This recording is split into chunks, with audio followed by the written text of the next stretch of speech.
Welcome, everyone. Can you hear me? Yes. Good. Welcome to this month's meeting of the Culinary Historians of Ann Arbor. I'm with the CHAA. My name is Randy Schwartz.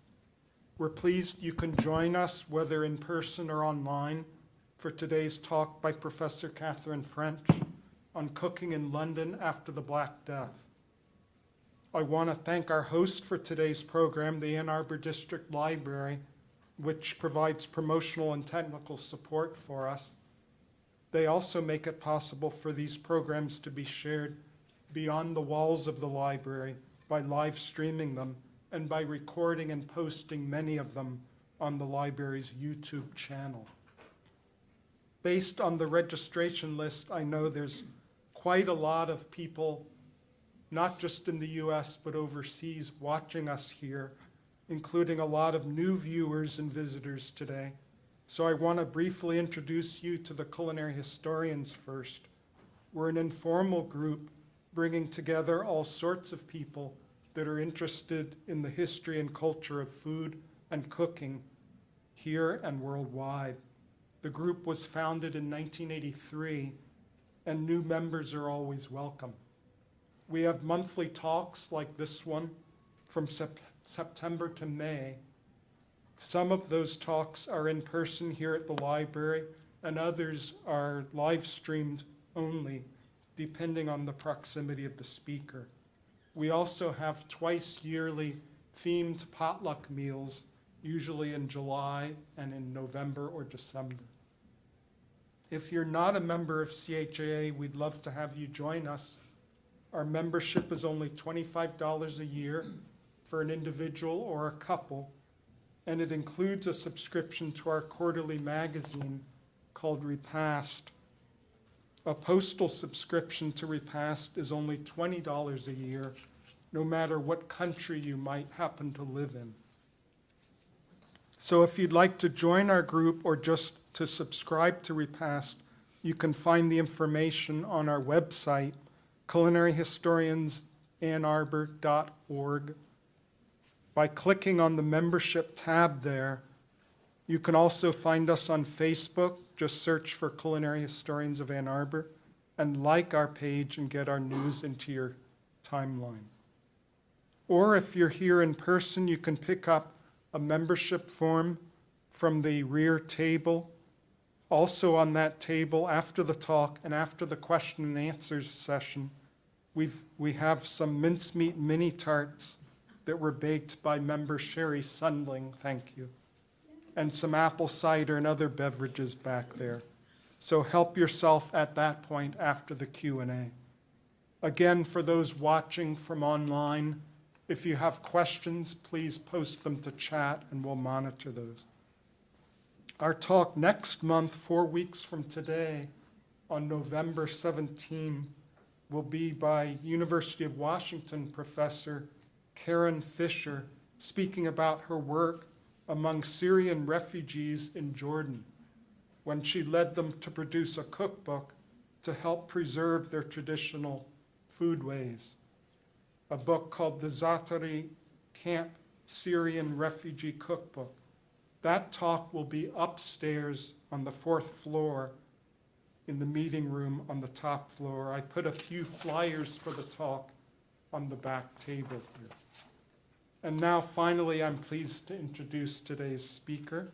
We're so grateful to have here Dr. Katherine French, who's the J. Frederick Hoffman Professor of History at the University of Michigan. She's a social historian focusing on late medieval and early modern studies of England and Europe, and also with a focus on gender and religion. She received her PhD in 1993 at the University of Minnesota, following an MA degree there and a BA at Carleton College. Before coming to U of M, she taught at SUNY New Paltz, and she's also had teaching or research stays at the Harvard Divinity School, the Institute for Advanced Study in Princeton, Calvin College in Grand Rapids, Michigan, the Hebrew University in Jerusalem, and the American University in Cairo. Dr. French's most recent book is called Household Goods and Good Households in Late Medieval London, Consumption and Domesticity After the Plague, published in 2021 by the University of Pennsylvania Press. Her earlier books include People of the Parish, Good Women of the Parish, and the textbook Women and Gender in the Western Past. She's currently writing a book I've heard, about the history of a particular boarding house in medieval London. Would you please join me in welcoming Dr. Katherine French?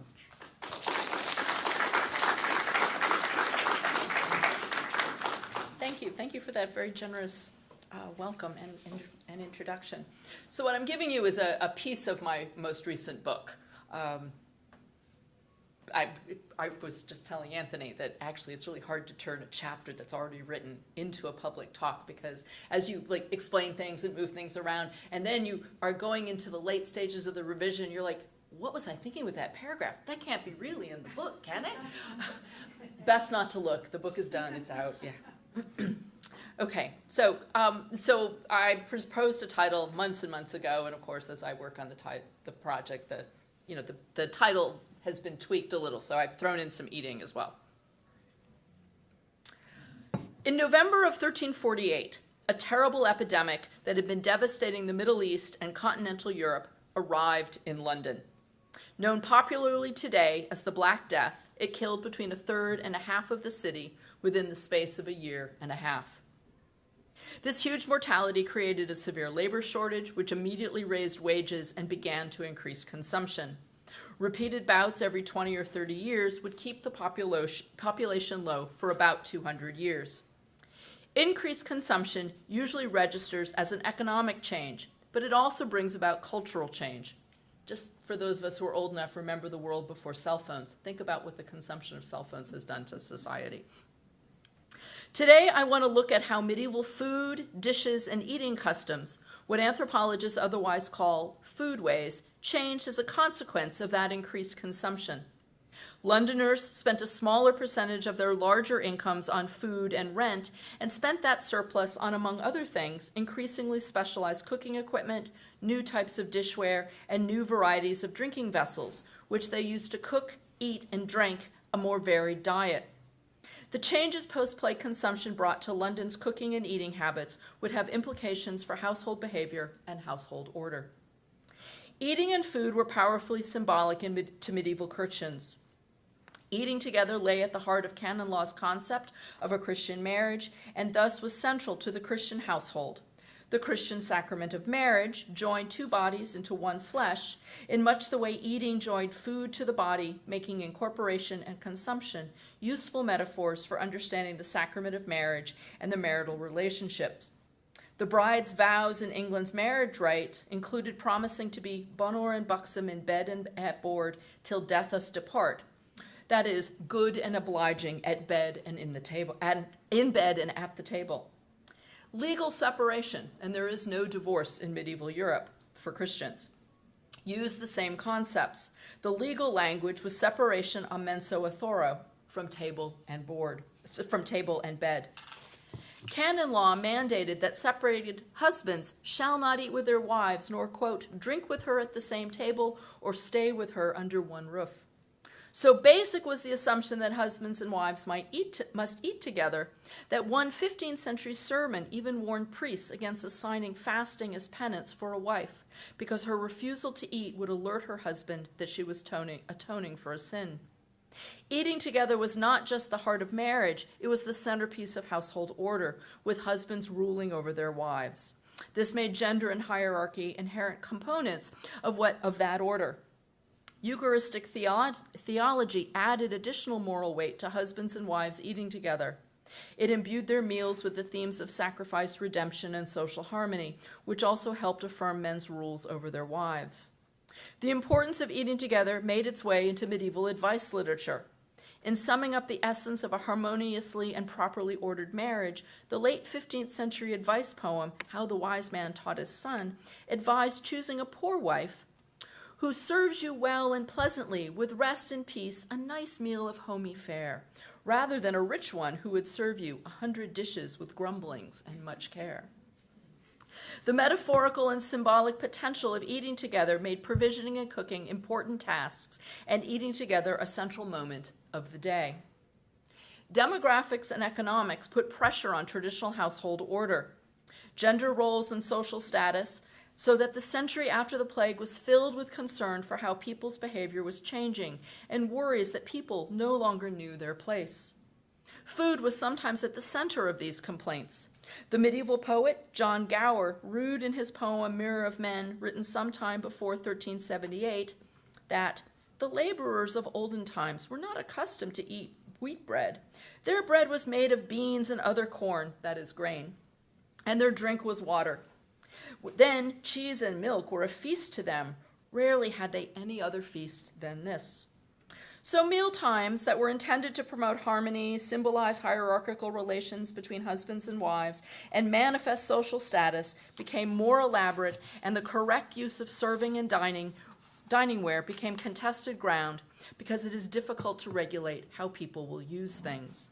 The new food ways that emerged after the plague had the potential to both challenge and affirm traditional values.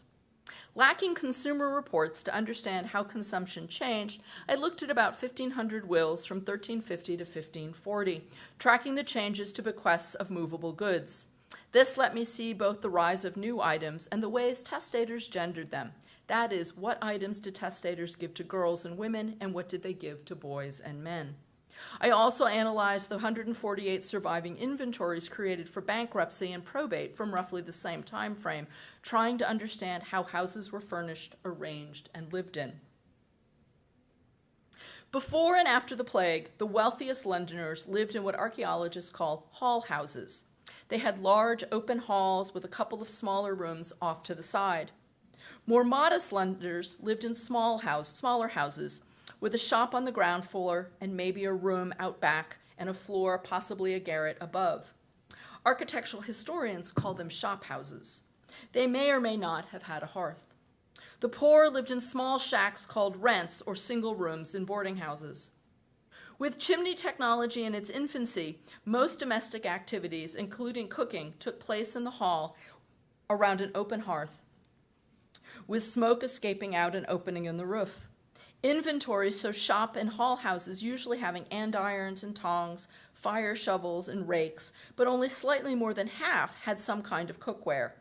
When appraisers inventoried a fishmonger named William Wollaston in 1398, they found in his hall house an open hearth which he tended with a rake, a fire fork, and a shovel. Joan Audie, a widow who died in 1542, lived in one room. She owned dishware, some cookware, but no fireplace equipment. Her inventory, however, includes a chafing dish to hold burning coals, which would have warmed pre-cooked food she bought at the market or kept warm food that she had cooked in a common kitchen somewhere on the property. In contrast, a tailor who lived in two rooms attached to his shop had neither fireplace tools nor cookware, suggesting a cold, damp existence sustained with fast food of dubious quality.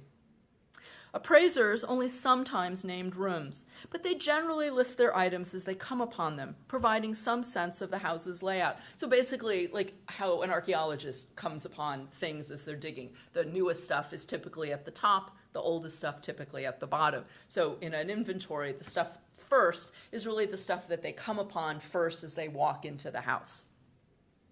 When appraisers placed cooking equipment at the end of an inventory, the house likely had a kitchen.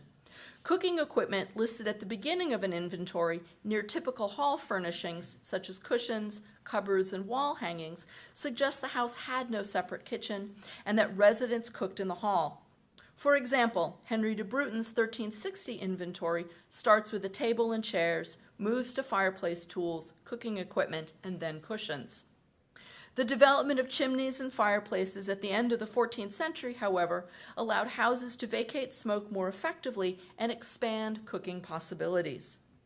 Chimneys also facilitated the rise of separate kitchens. At first, kitchens were more commonly found in hall houses than shop houses, but by the 16th century, kitchens were generally just more common. What was cooked on open hearths and in kitchens after the plague became more diverse and higher in animal protein. The quality of bread also improved, both in terms of freshness and the kinds of grain used. It was increasingly made from wheat, which was preferred for its taste and softer texture, rather than barley or rye. Whether in the form of bread or ale, grain provided the majority of the day's calories. The most sought-after food was beef, which consumers preferred over pork. The regulation of London butchers saw to it that beef and lamb were readily available before the plague, although expensive. Cattle and sheep also provided milk for butter and cheese. Post-1350 slaughtering patterns indicate that farmers were increasingly producing large dairy herds by culling young bull calves. This meant that Londoners also ate better cuts of meat from younger and therefore more tender animals. Christian dietary rules for fasting meant that fish continued to fill a large part of the diet. Both before and after the plague, cod was the most popular fish, but hake replaced conger as a second choice. Vegetables, particularly legumes, were a staple of peasant diets, but Londoners with money did not seek them out. The increase in gardens and orchards in London's and Westminster suburbs after the plague showed that consumers sought out fruits and vegetables. Bioarchaeological evidence shows that Londoners consumed that Londoners' fruit consumption include figs, apples, plums, cherries, pears, and nuts. Evidence for vegetables included cabbage, cucumbers, borage, fennel, parsnip, leeks, onions, and garlic, and even celery. Dependence on professional food and drink suppliers, the lack of refrigeration, and a desire for fresh food meant that regular trips to the market would have been part of someone's household chores. Historically, there's a strong connection between women and food. Certainly, women were involved in food production in London's marketplace, but who did the cooking in post-plague London houses is less clear. In the houses of wealthy merchants, cooks were typically men and members of the Cook's Guild. Anecdotal evidence, however, suggests wives or male or female servants did the cooking in more modest homes. Certainly, this was the case by the mid-16th century, where evidence is stronger.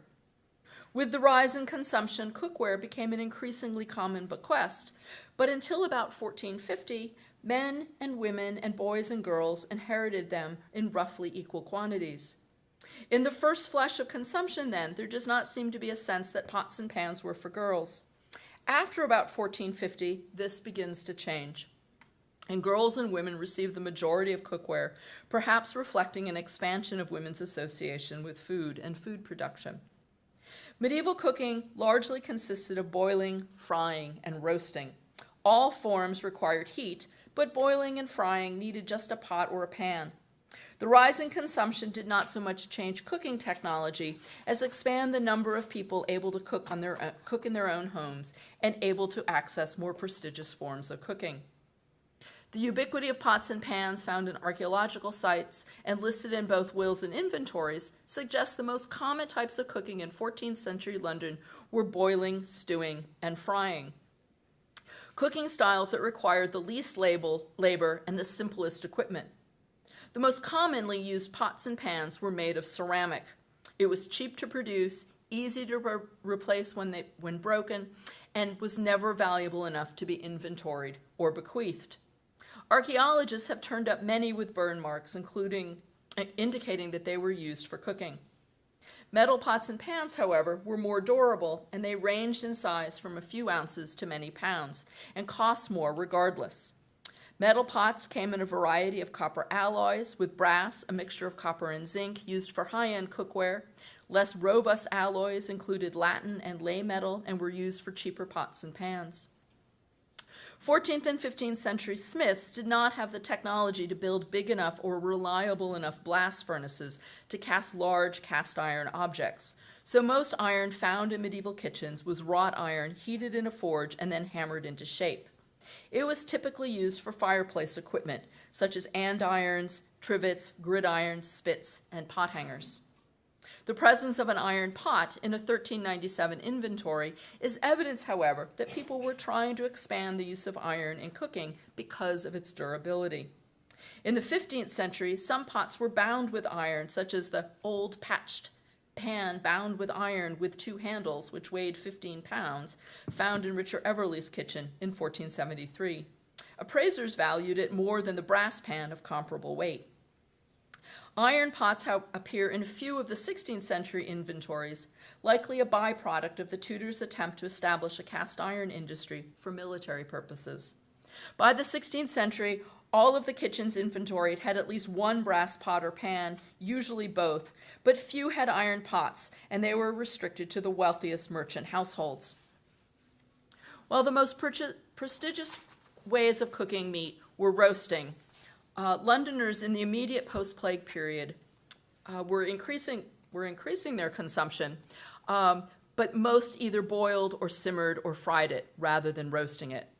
Flesh hooks, which allowed the cook to remove meat cooked on the bone from a broth or a frying pan, became increasingly common in inventories over the late 14th and 15th centuries. And so actually you see here he's got both. Here is his meat hook, and I'll talk about his skimmer in just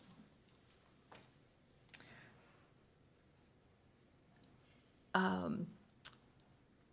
When cooking meat cut off the bones became fashionable, cooks gradually replaced them with skimmers, a precursor to the slotted spoon.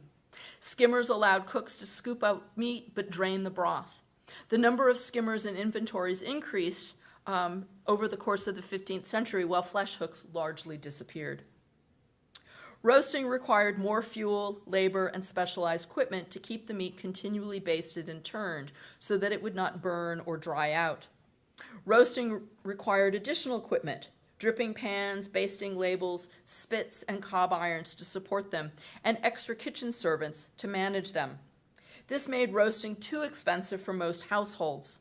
Among the 14th century inventories, only 30% of the houses with cookware owned roasting equipment. By the 16th century, 64% did. In kitchens with roasting equipment, most had more than one kind of spit, a square one for meat and a round one for poultry. The kitchens of Richard Bonaby, a mercer, that is a cloth merchant, inventoried in 1390, and Bernard Axe, a hosier, that is someone who deals in selling hose, like leggings, inventoried in 1507, illustrated the evolution of cooking possibilities in London kitchens. Bonaby seems to have lived in a shop house with a separate kitchen. In his kitchen were 3 brass bowls, 3 brass pans, a frying pan, gridiron, 2 trivets, and a spit. Axe lived in a hall house, also with a separate kitchen. It had 7 brass pots, 4 brass pans, 4 frying pans, 2 kettles, 2 copper pans, 6 chafers, a Latin colander, and 17 spits of one kind and another, and 17 spits of one kind and 4 of another, along with pot hangers, trivets, and gridirons. Neither had flesh hooks or skimmers. With Bonaby just assessed at over 136 pounds and Axe assessed for just over 58 pounds, the difference between the 2 kitchens was not a matter of wealth, but of chronology. Although not as wealthy as Bonaby, Axe had a more complex kitchen because 16th century kitchens were generally more complex. These differences had implication for the men's diets. Axe's kitchen had the capacity to roast many large pieces of meat simultaneously while also cooking other dishes. Bonaby's did not. Regardless of who did the actual cooking, a cook or Axe's wife, his kitchen would also have required many servants to navigate the many dishes such a kitchen was expected to produce, and some of these servants likely had specialized training. Bonaby's kitchen probably had servants too, but given his equipment, he needed fewer for the kitchen, and whoever cooked fewer dishes at the same time. The multiplication of spits and the increase of fireplace accessories such as racks, bars, cranes, and pot hooks, as well as the overall increase in the number of pots and pans, enabled increasingly sophisticated cooking for meals. Special purpose vessels such as fritter pans further divided the tasks of cooking, serving, and eating by transforming them into discrete events rather than running them together by using one pot or dish for all 3 tasks.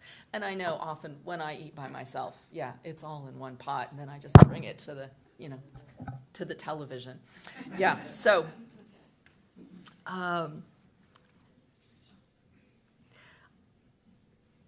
to make these meals, fancier meals, these kitchens also had knives and dressing boards for cutting ingredients to the proper size and form.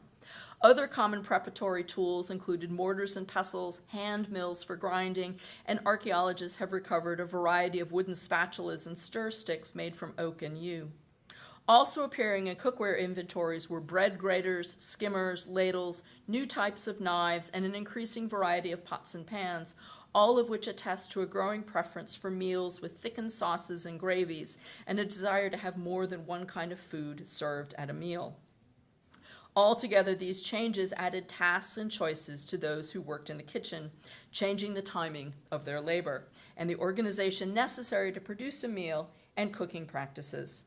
These changes contributed to the hierarchies of a post-plague household and the number of people needing supervision. Over the 200 years after the plague, the complexity of cooking and the variety of available food grew for most Londoners, not just the most elite merchants. In the midst of these changes, Londoners appear to have been increasingly associating cooking and serving with women. Medieval households had their main meal at midday, bookended by lighter ones after getting up and before going to bed. The symbolic and legal importance of families eating together is reflected in both the dinner and drinking ware that adorned household tables and filled cupboards, and in the literature that instructed households on how to behave. Traditionally, medieval households would have eaten in the hall. For aristocrats, eating together in a large space was a necessary manifestation of their power. Through seating arrangements, order of service, food, and toasting, lords choreographed hierarchy, preferment, and control of their retinues. Hierarchy was important for merchants and artisans, but as rooms became associated with specific tasks and new rooms were carved out of the halls, the parlor also became a place to eat, turning their meals into more intimate affairs. In merchant and artisan halls, folding accounting tables and trestle tables made it easy to change the hall over from business activities to dining. Tablecloths covered rough wooden tables, towels, napkins, and basins and ewers kept diners' hands clean of grease and food during meals and contributed to the display of feasting while emphasizing courtesy and cleanliness. William Edwards Hall, inventoried in 1488, had the usual wall hangings and cushions along with his accounting table in his hall. But his parlor held a joined square chair, 6 stools, and a little joined table with a pair of trestles, suggesting that his household ate in the parlor, with Edward as head of the house sitting in the joined chair, and the rest of his household sitting on stools or on trestle benches. The joined furniture was not as flexible or as movable as the trestle table, implying that Edward routinely used his parlor for dining. While the different kinds of seats still created hierarchy, eating in the parlor diminished the scale of eating together and de-emphasized surveillance while emphasizing intimacy. Dishware also became more diverse. Ceramics, which survive in the archaeological record in greater quantities than wood or metal, is a good indicator of the changing styles of dishware. Prior to the plague, English potters had routinely imitated the shapes of the more expensive glass and metal dishes adorning elite tables. This allowed households to keep up with changing styles. In the wake of the plague, the English pottery industry collapsed, and to fill the void, Londoners imported pottery in new shapes and new colors from the Low Countries and the Rhineland. According to this post-plague ceramic evidence, Londoners ate and drank their enhanced diets from a growing variety of dishes and cups. The new shapes and sizes included tall and short beakers, wide and funnel-necked jugs, bowls and plates of varying diameters and depths, and a range of drinking vessels with and without handles, feet, and covers. Dishes valuable enough to be included in inventories and wills were typically made of pewter and latten at the low end and silver gilt at the high end. They also came in a variety of shapes and sizes. And they don't survive in great quantities because metal can be melted down. But you can see sort of in this picture, just up in here, up in their fancy cupboard, what they have. By the 15th century, a set of pewter or silver dishes used to serve and hold food at the main meal consisted of a platter, dish, and saucer. A set of 12 in silver or pewter made up a garnish. Platters held meat dishes, saucers contained sauce, and plates held the smaller portions eaten by the diners. Saucers are a post-plague addition, beginning to appear in the 1420s. A short list of named pewter or silver dishes culled from London wills and inventories includes salt cellars, platters, chafing dishes, spice dishes, saucers, plates, chargers, porringers, and bowls. When he died in 1533, in addition to the plates, saucers, chargers, and bowls that he had adorning his table, John Amadas, the king's goldsmith, also had a pint pot for ale, a dish for eggs, a quart and vinegar pot, several mustard pots, and large and small fritter chafers. Such variety both increased and reflected specialization in eating. A Venetian ambassador commented that, quote, "There is no small innkeeper, however poor and humble he may be, who does not serve his table with silver dishes and drinking cups." However exaggerated his claims, it does imply that silver and pewter dishes adorned most tables. It also suggests that the rituals of largesse and courtesy that were routine in London houses. Thomas Cowper, a fishmonger whose house was inventoried when he died in 1488, owned 180 pounds of pewter dishes. The diversity of dishes also changes eating behavior. At feasts, whether at home or in a guild hall, diners had traditionally shared a single plate. The lower down the hierarchy, the more people to a plate. Archaeologists argue, however, that the new varieties of dishware coming from the continent in the 15th century moved Londoners away from shared dishes to individual ones. Metal plates and wooden bowls bear the marks of knife cuts, indicating that people were cutting from them.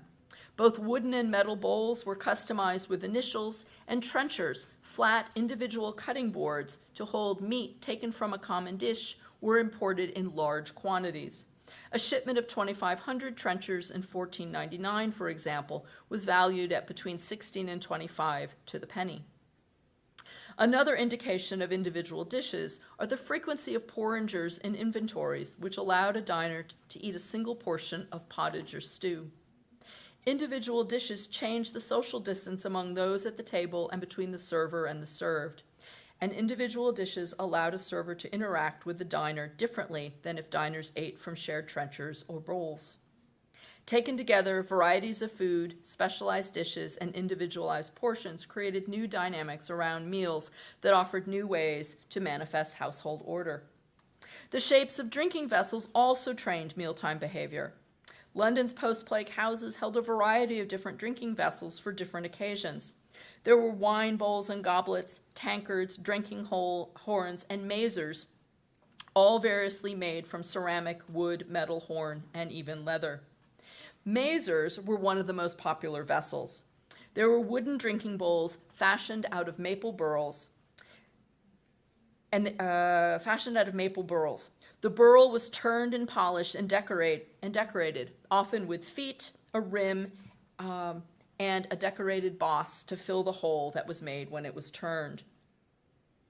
Mazers came in large and small sizes, with and without covers, and with single and double bands, and with various images on the boss, such as saints, the holy monogram, animals, including falcons, eagles, and pelicans, a variety of flowers, such as roses or columbines, along with strawberries and coats of arms. Some mazers sported mottos, prayers, and advice to their users, all carved on their bands. One, now housed in the Victoria and Albert Museum, has the inscription, "Hold your tongue and say the best, and let your neighbor sit in rest. How so desirous God to please, let your neighbor live in ease." This motto tells us it was to be used while drinking with others, and that such circumstances were to create harmony and Christian charity. Using a mazer could be tricky. They don't have handles. Their metal rims make them top-heavy. The shallowness of some of them made them difficult to use without spilling the contents. Drinking from them taught users how to drink as a sober and restrained citizen. And I actually got to spend a couple hours in the back room of the British Museum. Actually, they pulled all of their mazers out of the display, and I got to pretend I was drinking out of them. So I know that they can be top heavy and shallow. They didn't let me actually put anything, any liquid in them. But yeah, they are awkward. They are awkward to use. Furthermore, the metal rims demarcated a point beyond which the vessel should not be filled, therefore limiting consumption. Great mazers were big enough that not only did the user need both hands, but also had to be careful not to spill the contents down their front. Large mazers were also expected to be passed down the table, binding users together around a shared drink and common behavior. Using them required aesthetically and socially desirable contact, while not obviously regulating behavior. Compared with another popular drinking vessel, the tankard, they are quite different. Tankards have steep sides and handles, so they hold more drink and are easier to use, especially after a great deal of alcohol consumption. And users can also gesticulate wildly and hold on to their drink, behavior much more difficult when using a mazer. While decorations, colored glazes, and pleasing shapes had much to do with aesthetics, the choice of images on the bottoms of cups, at the ends of spoons, or on the sides of jugs also connected pious expectations, meal times, and household order. The popular apostle spoons also provided users with a visual reminder to inculcate Christian piety into their meals. And these are very popular, and people clearly are collecting them. And I can kind of imagine, the medieval version of, order before midnight tonight and collect all 12. Even more affordable ceramic tableware could also promote piety.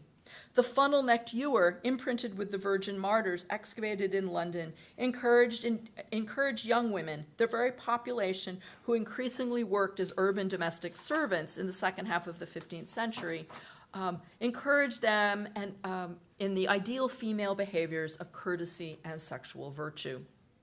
In the same vein, users frequently modified their dishes, cups, and spoons to invoke the saints and garner their blessing and protection during meals, showing that they had internalized a connection between eating and piety.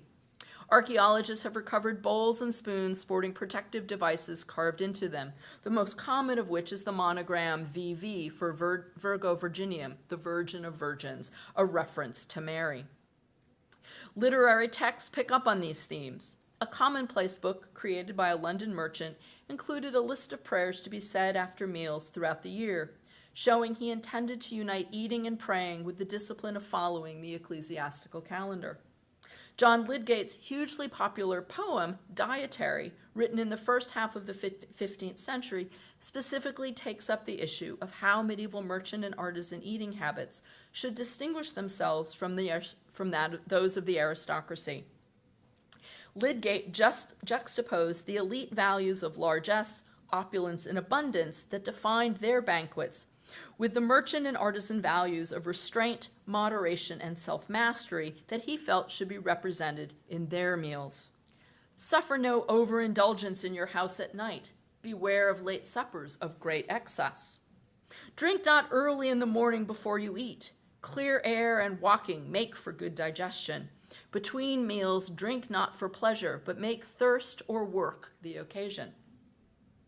A set of early 15th century devotional instructions for an urban literate layman also weighs in on mealtime behavior at a merchant's table. In this text, mealtime provided an occasion for the husband to display his household leadership, which was cast in terms of piety. Eucharistic symbolism ordered meals and family behavior. When you dine and also after dinner, say grace, standing. Let the book be brought to the table as readily as the bread, and lest the tongue speak vain or hurtful things, let there be reading now by one, now by another, and by your children as soon as they can read. Let the family be silent at table, and always, as far as possible, expound something in the vernacular which may edify your wife and others. You can make a cross on the table out of 5 breadcrumbs. Do not let anyone see this except your wife, and the more silent and virtuous she is, the more heartily you should love her in Christ. I never thought that when I was making bread balls that was like a thing. This portion of the instruction singles out the man's relationship with his wife. Ignorant of Latin, she had to depend on her husband's instruction and guidance. With her passive acceptance of his instruction, she will earn her husband's love. The manipulation of breadcrumbs into a cross creates an intimate Eucharistic-inspired moment that binds husband and wife together in ways that link Christian piety to his household leadership and her subservience. While meals were not religious events per se, the decoration and shapes of spoons and cups and dishware were intended to promote thankfulness, humility, and Christian charity in users. They manifested the ideals promoted by canon law of a unified but hierarchically arranged couple. For London merchants and artisans, the daily activity of eating was a pious ritual, a time of contemplation and improving conversation, and a reaffirmation of the household's order.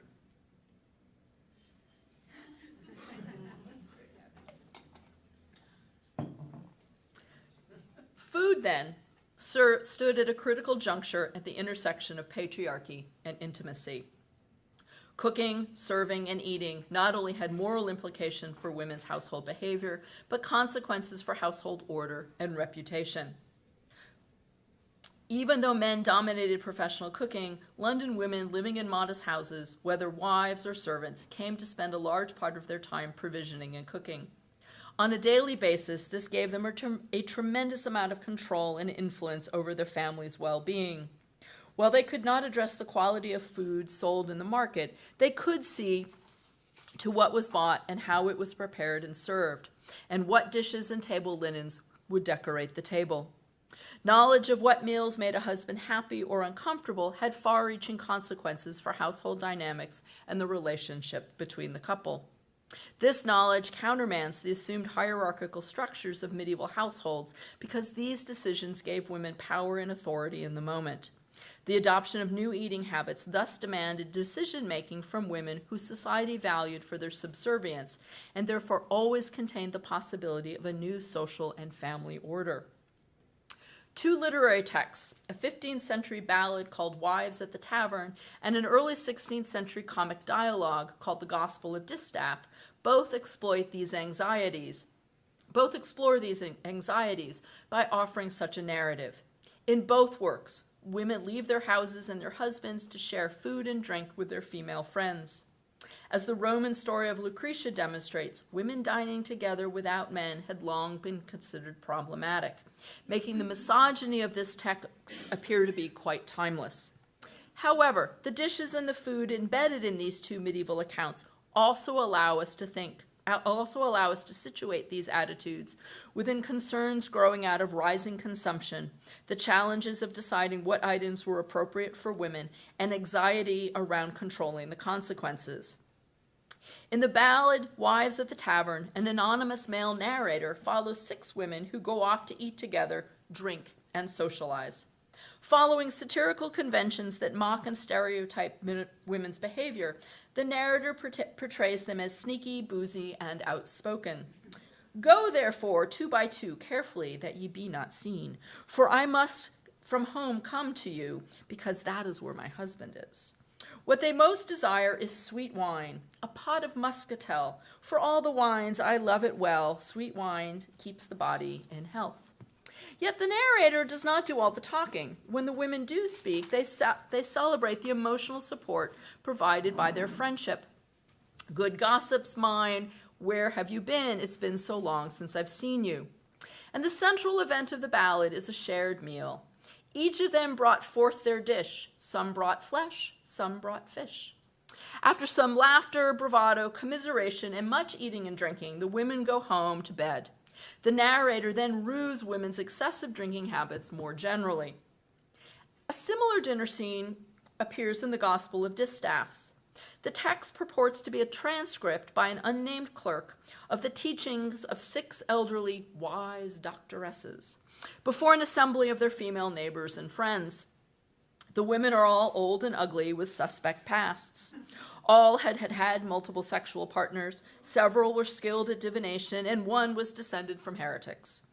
Over the course of 6 evenings, the women take turns revealing their knowledge about marriage, fertility, childbirth, fidelity, infidelity, sexual pleasure, and healing.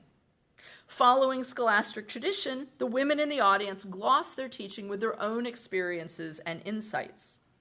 Like the narrator in the ballad, the clerk narrates the proceedings, offering comments laced with irony, paternalism, misogyny, and sarcasm. At the end of the Thursday session, the purported day of the Last Supper, one woman proposes a joyous banquet to refresh our understanding and our spirits. The women return home to fetch supplies for the feast. One woman brings a dozen eggs, another goes to fetch flour and butter to make pancakes, a third a great quart of sweet wine, and another said she would dress the meat. As the women announce what they will bring, they all explain they will have to bring their fare without their husband's knowledge. In both texts, a variety of platters, plates, bowls, and jugs to transport the meat, poultry, pastries, fish, flour, butter, eggs, and sweet wine accompany the women's socializing. The varied food and dishware that make up these two dinner parties allow us to understand them as much more than a new version of an old story. The women use their household dishware to act on their own concerns rather than support their households and their husbands. The very goods that marked merchant and artisan status after the plague also had the potential to confound their identity and values when women used these goods in unintended ways. Both texts thus offer a vision of what a world changed by new forms of material culture and increased consumption could look like. In stark contrast to the idealized and very hierarchical meal described in the instructions for the pious layman, the women's meals are loud, egalitarian, and communal. The layman's wife has no voice, and if other women are at the table, we do not learn of them. The women's dinner parties, in contrast, allow women to create alternative hierarchies where men, like the clerk in the Gospels, serve the women. The meals also took place away from their husbands, with one occurring in a tavern. Taverns and alehouses had suspect reputations and were associated with a host of crimes. Even though many taverns were in houses, taverns were in most ways the opposite of houses. Taverns were open and accessible, while merchant and artisan houses embraced the values of containment, limited access, and security. Blood and legal contracts defined household membership, but tavern relationships were temporary and unconstrained. As tavern and ale houses increased in the 15th century, moralists denounced them as the devil's chapel. Like modern bars, however, not all taverns were disreputable, yet even respectable public drinking houses were sites of limited or overturned hierarchies, conviviality, escapism, and good humor. Because of their own lack of space within their masters' homes, servants often resorted to taverns to get away. Married women also visited taverns. Our Venetian diplomat marveled that in London, even ladies of distinction went to taverns. They were, therefore, ideal places for groups of women to escape their husband's control, even if only temporarily. Into this place of overturned or limited hierarchies, the dishes and food for the meal that should have affirmed their husband's governance over them instead replaced hierarchy with women's mutual support and friendship. The dangers that the women's meal posed to patriarchal household order are fully realized in the details of their conversation. In the ballad, much of the women's discussion focuses on denouncing the domestic violence that they regularly experience. The voicing of women's unhappiness is another way that the ballad upsets expected household order. As the ballad moves on, the women act out an alternative social structure. The 6 women equally share food, expenses, and advice. Some aspects of the meal require leadership, but no one woman leads throughout. One pours the wine, another divides up the bill. When one woman leaves after underpaying, thereby cheating the equality of their society, the remaining women denounce her, promising to refuse her future fellowship, but the rest of the group holds firm. Neither taverns nor dinner parties were new to the late Middle Ages, but new foodways and new material culture offered new possible behaviors and relationships that disrupted expected hierarchies and behaviors. Changes in eating and drinking habits meant new behaviors and new choices. As archaeologists have shown, shallow bowls could be used to both measure grain and skim milk. Sometimes a ewer with virgin martyrs manifested piety and taught sexual propriety. Sometimes it carried ale out of the house to a gathering of girlfriends. These kinds of choices did not combine easily with the value that late medieval society placed on women's subservience, silence, and passivity. The dishes that facilitated women's all-female dinner parties, platters, dishes, bowls, and ewers, were the same kinds of dishes that testators increasingly gave to women to facilitate their subservience to a husband. However, they could just as easily encourage license and rebellion and a world with limited hierarchies. From this perspective, the women's behavior in the ballad and the Gospels was not timeless, but rooted in the challenges of post-plague life and increased consumption. Thank you.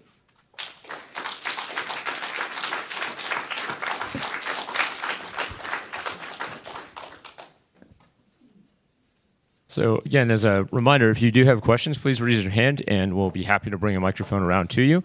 We'll also try and get some questions if there are questions on our online stream. It looks like we've got a number of people watching, so we welcome you to join in the conversation as well.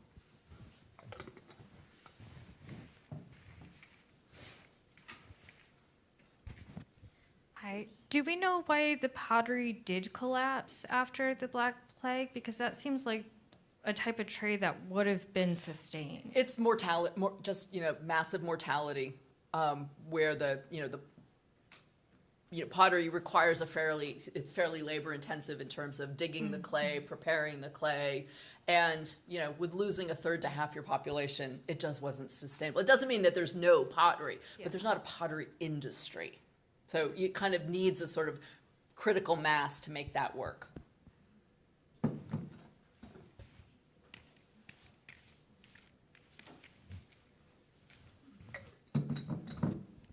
You had a slide showing, I think it was a tapestry, maybe a painting of Alexander and the niece of Artaxerxes. In the foreground, are those some African people in blue? So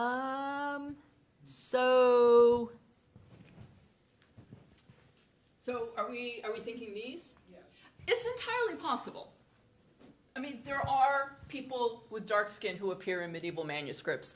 There are trade relations with North Africa that go down below sub-Sahara. There are trade relations with Ethiopia. It's entirely possible. I just picked the picture because it showed, pretty dishes and the hierarchy and the choreography of feasting. So I don't know particularly about this manuscript.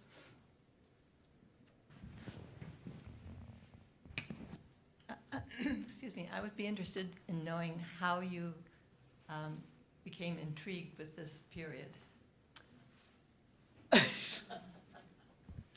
Errol Flynn looked good in tights when I was in 5th grade and watching Robin Hood.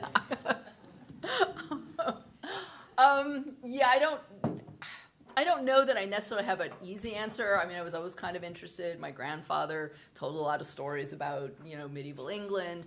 And when I went to college, I had really a terrific professor who I came away from his class on, the High Middle Ages thinking I had learned how to think in a really different way. So whatever interests I might have had for, childhood reasons, really kind of were solidified. I mean, I think if Phil Niles had taught anything, I might have become a chemist.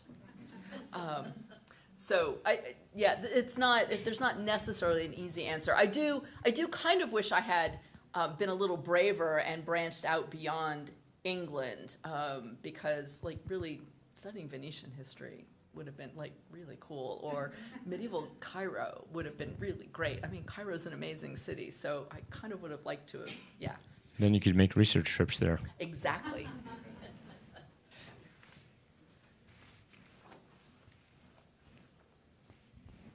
If I understood correctly, you said that after the Black Death, people were more interested in fresh foods. And I'm curious as how that would happen. It seems to me like it's good, way of getting healthier. But I wonder what prompted that. Well, I think that it always tastes better. And now they have access to it. And there are fewer people. I mean, really, so most of this project was really motivated by a question or a series of questions about what does it mean to live in a world that has lost maybe half its population in a year and a half. And the loss is actually not politically triggered. This is not a Holocaust. This is not killing fields. This is an epidemic. And that's really just got to change all kinds of stuff, not just the economics of things, but the cultural consequences of these economic changes. And so there's more land available to have closer grown food, and so fresh food that doesn't transport very well, like strawberries, is now available, and people have extra money and they want it. So I think people had always kind of, known this in the city. The city was just not a place of good food unless you were really, really wealthy. And so now it's this weird economic moment where the economy is, on one hand, suffering terribly from the loss of population, but also people have more money to spend, and so people want stuff. And sort of after the first, couple of years where, like the first year after the plague, when people finally are figuring out, well, we still have to grow food, and, you see sort of people beginning to say, well, but now we can have strawberries.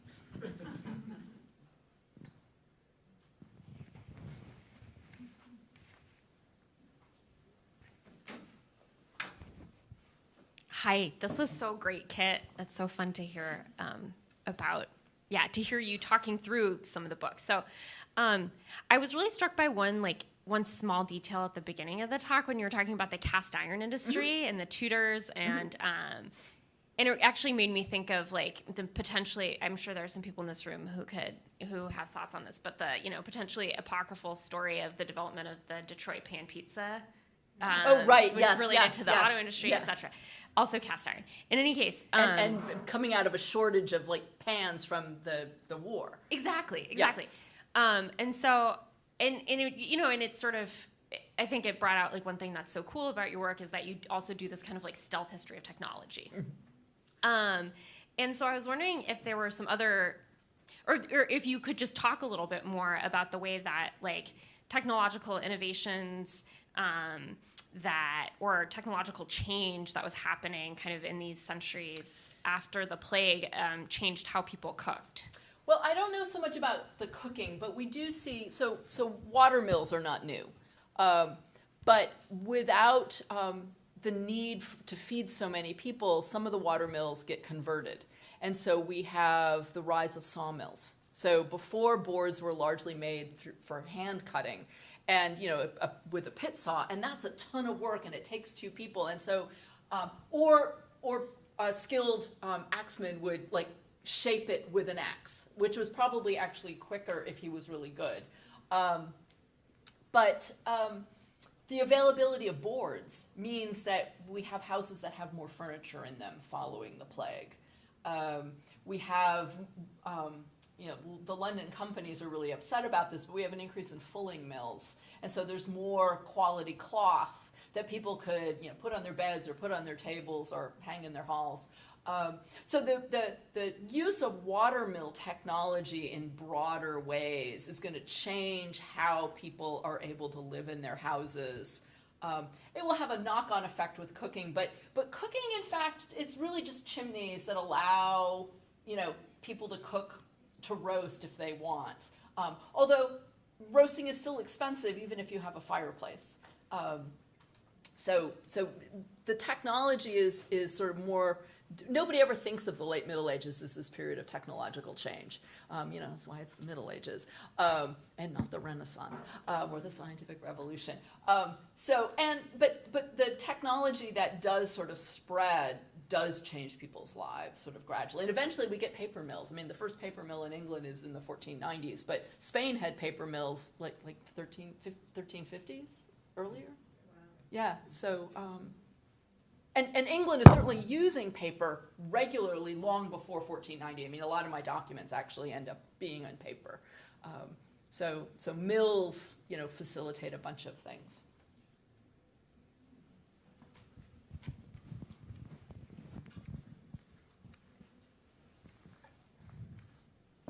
Excuse me, I was thinking with all of this, I was very impressed. Go ahead, sir. No, we'll walk it up for a moment. So thanks for the talk. Thanks, really Sam. interesting. I guess I was wondering to what extent you see these changes in foodways driving ecological change in the centuries after the Black Death, where I mean, you got it like the breeding of cattle, but it also seems to me that kind of the increased complexity of the kitchen, where you have multiple different dishes being cooked at the same time, possibly requiring different temperatures, right? All of this would require dramatically more fuel per household. Do we see anything like this kind of changing either the economy of fuel or like the rate of deforestation or anything like that? So London actually has a very carefully managed forest system. So we don't actually see this massive deforestation in the short term, because London has been carefully sort of working on how fuel will be brought to London. We do see, well, I suspect, and it was something I didn't track when I was building my database, and I wish I had, and I just don't have the stomach to read those 1,500 wills all over again. But eventually you begin to see people giving charity. Well, people are always giving charity in the wills. That's really common. But what I think is probably a new form of charity is coal. Sea coal is a thing that England has, and it's not a post-plague discovery. But I think it's more common. So I think sea coal is increasingly used. So we're going to have expansion of sea coal mining, which is it's not deep mining. It's sort of surface mining. So that's going to change the environment to some extent, but sea coal, to my limited knowledge, doesn't grow in places that you want to grow crops. So it's making more land sort of available for productive use. Pollution probably does increase to some extent. Sea coal is not particularly pure. It's not really good for the environment.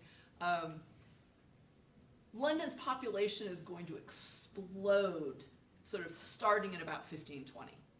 And so it's going to pale in comparison to what this period is doing. There would be changes, absolutely. But they kind of get lost in the story because what happens in the late 16th, 17th century is just so dramatic, with London becoming a metropolis.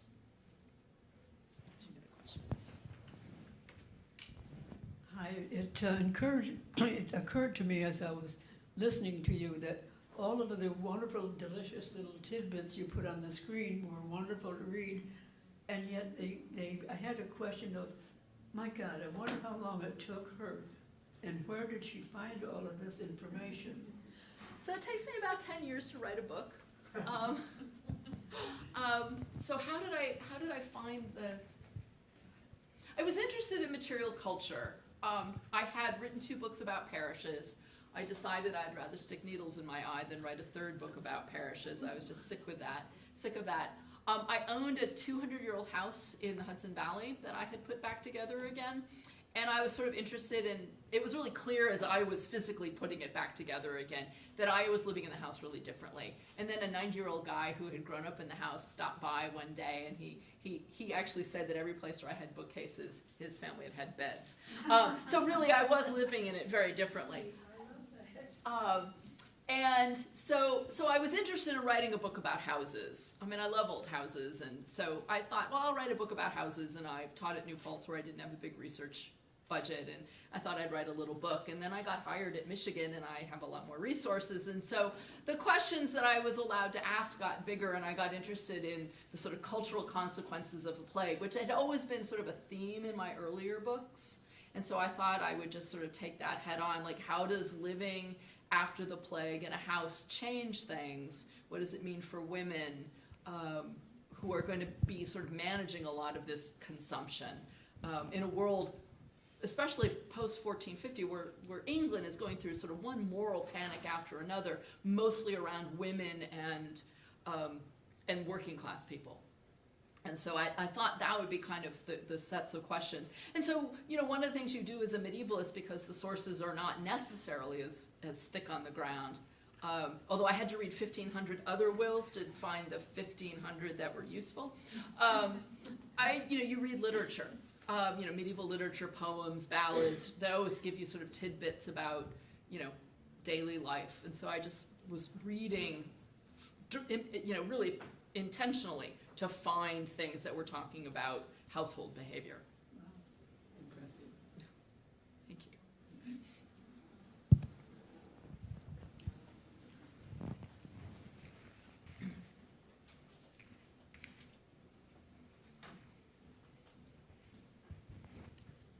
Over the course of your 10-year research and writing period, did you take the opportunity or have the opportunity to try any of these cooking techniques and some of the technological changes to see how much of a difference it made in your ability to actually execute something? So I do actually have some medieval cookbooks, but mostly the medieval cookbooks are really high-end, what would be cooked for kings and dukes.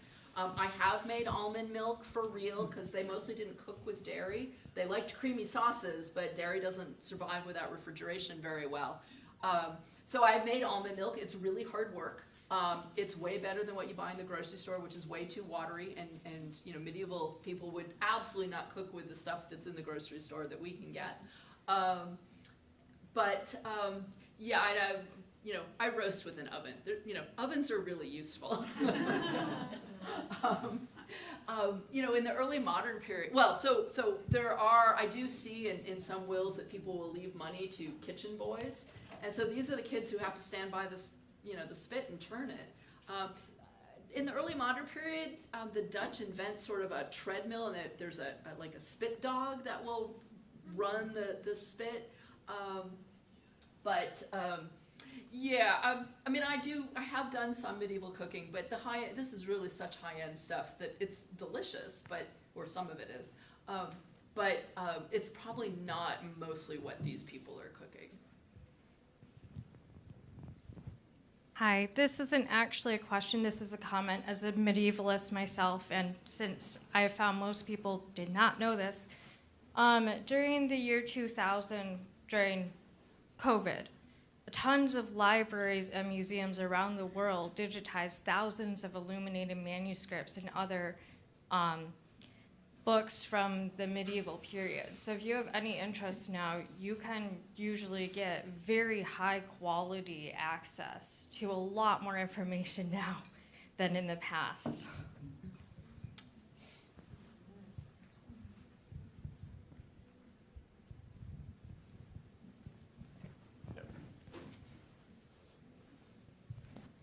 So I'm curious, you mentioned that beef and I think it was mutton, were prized, what was the other?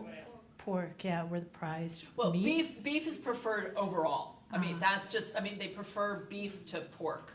I'm kind of not clear where lamb appears. I think lamb is probably higher up the food chain, but I'm not actually sure about it. If other people know, correct me. I was curious if it's because it was harder to get those foods and most people could have chickens and so they weren't considered as fancy, or if there was another reason.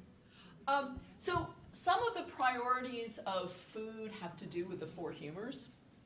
And so things that crawl and slither along the ground or under the water are not as high as status as things that fly above the earth and things that are supposed to bring, restore blood and things like that. So there's a lot of association with color and the life of the actual animal.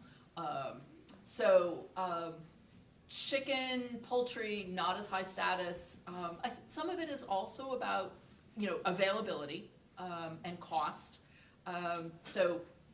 More expensive, more prestigious. Peasants eat, they'll eat everything off of the pig except for the squeal. And so not as fancy, whereas you can't eat all of the cow. So the prestige of it has to do with, medical ideas about the four humors, but also availability and the life of the animal. Can you talk a little bit about spices? I'm assuming the availability of spices had a lot to do with transportation, but in the period you're talking about, were spices already available? Were they becoming available, or did this happen later? No, they're available. They're coming in from India via, trade up through the Middle East and across the Mediterranean. Terrifically expensive. I do see, there are spices listed in some inventories. I found an apothecary inventory, so not a house, but an apothecary, and they had, cumin and sugar, and so there is spices, but it's very expensive. So most people are going to reserve if they have access to spices, it's going to be for special occasions, and most people would have used more readily available herbs. But spices are not a new thing. Sugar is not, it's not in the quantities that we're going to get it once we have the Atlantic slave trade. But sugar is available before the 15th century.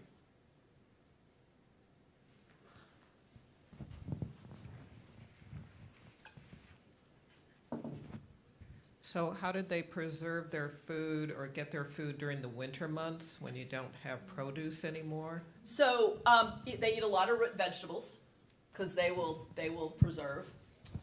They'll smoke meat, salt meat. England doesn't get quite as cold as we think of winters, although our winters are getting less cold.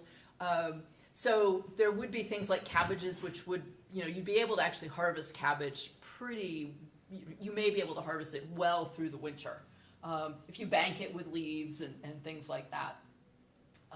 There would be some trade in less fresh stuff that would come up from Spain, which would have, less harsh winters. So definitely it's going to be harder. April is the cruelest month because the food's running out and the crops haven't started yet. There would be a winter wheat crop that will come in. Again, not fruits and vegetables, but it is harder come, if you think about the calendrical cycle of seasons, absolutely. But smoking, salting, and root cellars. Also, legumes dry, and you can. They're not the favorite food, but also available.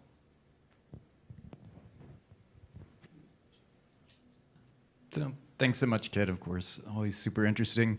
I'm interested in the dishes. Yes. So of course. I'm curious about if they had an idea of like a standard place setting. Did that change over time? Was it? Yes. So I think they do. Saucers are added to that standard place setting, but the place setting is not the individual one. It is really, that is the thing that's changing. And what I suspect happens is that you think of some dishes as ones that you have an individual bowl for, and then others you would eat sort of more family style. It's kind of like, how we might use chopsticks when we eat Chinese food, but we don't use chopsticks when we eat Mexican food. Although I think probably in China when they eat Mexican food, they use chopsticks. So some of it would be associated with the meal that you're having. But in Will's, it's very clear, the basic unit is a platter, a charger, and a saucer. Those three are the three things that you would get. And the saucer is like, I see it appear starting in the 1420s. So very much about wanting, and it signals a change in diet because people want, sauces and gravies and, things to, salad dressing kinds of things to put with their food. So that's the basic, and you don't have forks, and forks are a later introduction. And so you would have spoons and you might have a knife. So when you're cutting things, you're kind of holding it down with mostly like a stick. And that would be cut by the servant. That's not something that people would necessarily do at a fancy, at a banquet like this. They wouldn't be cutting their meat. It would already be cut for them. And so you would eat your meat, with your fingers. Hence the need for ewers and napkins and towels and things like that.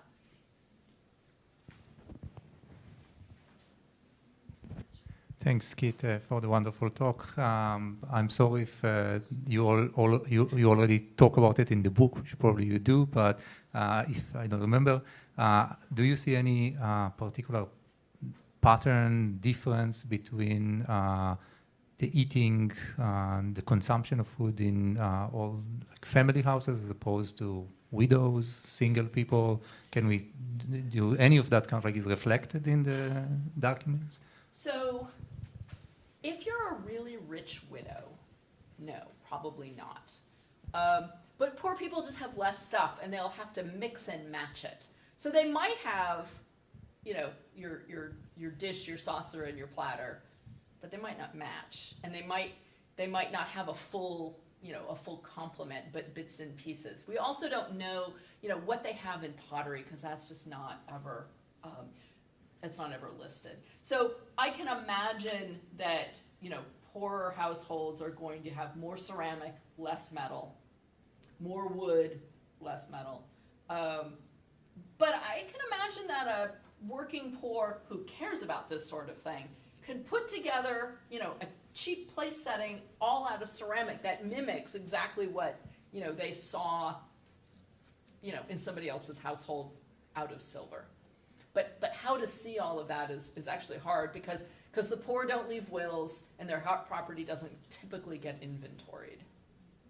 So, yeah, I'm left kind of to speculate. I mean, I can see the differences in, you know, rich families and less rich families who leave wills. So I know the kinds of differences that can happen, so you just have to speculate sort of farther down. Thank you again, Professor French, for a fascinating culinary history talk. And again, thank you for our audience who's been watching online. We appreciate that.